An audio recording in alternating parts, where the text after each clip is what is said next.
So today we're going over how to put together a first generation WarmSpring rooftop unit. So there's the unit over there. There's an existing attic fan. And here's the lid. So this one's actually been up for a long time, but I just took it back apart for the purposes of this video.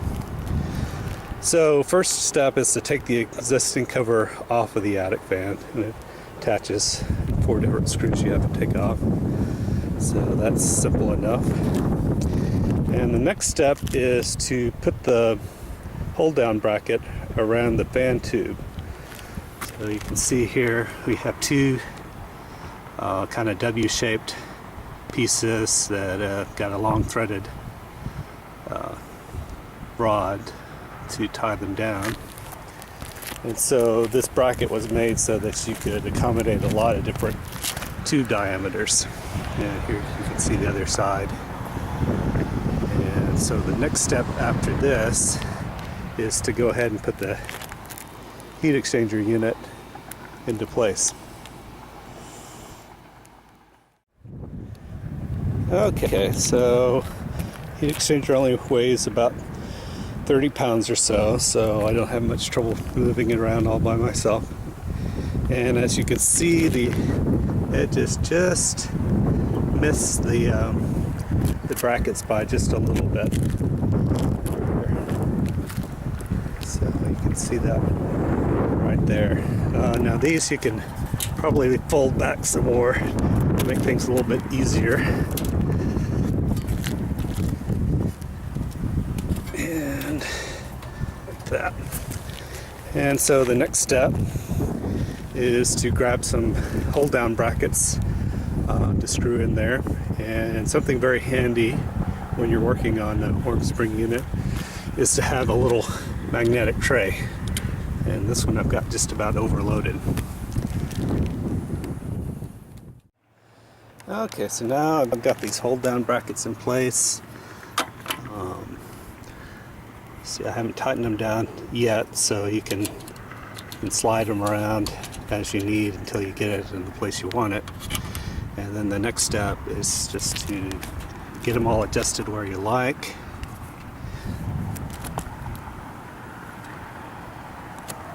And then tighten them down after that. Okay, that's good.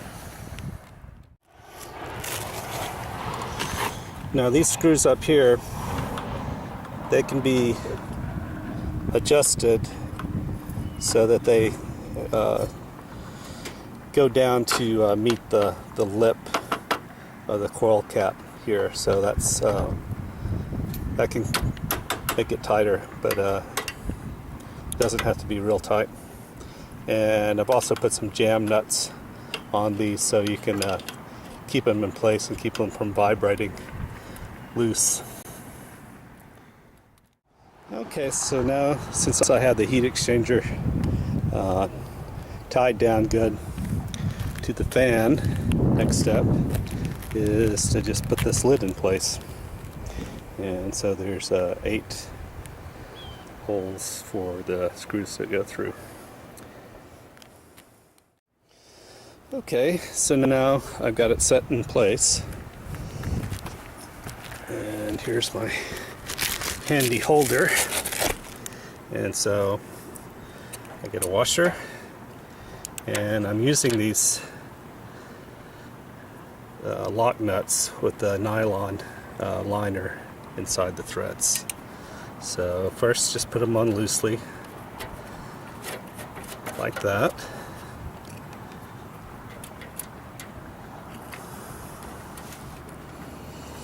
And I'm going to go all the way around, just getting them in place.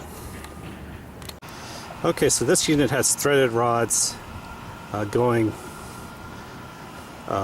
from the bottom lip of the coil cap all the way out to the top lid.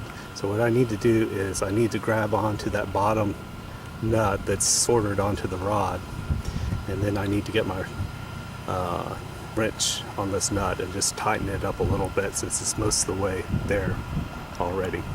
And then I just have to go all the way around on the unit to tighten all the nuts.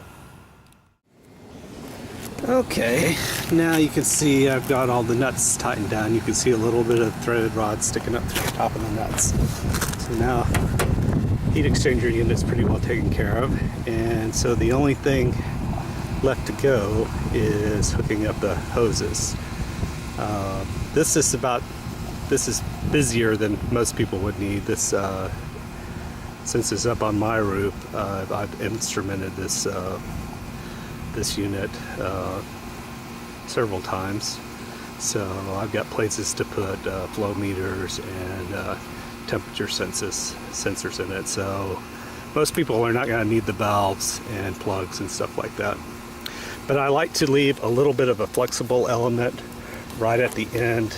So here I've just got these reinforced PVC hoses, and I've got these hose barb fittings to go to the MPT right here.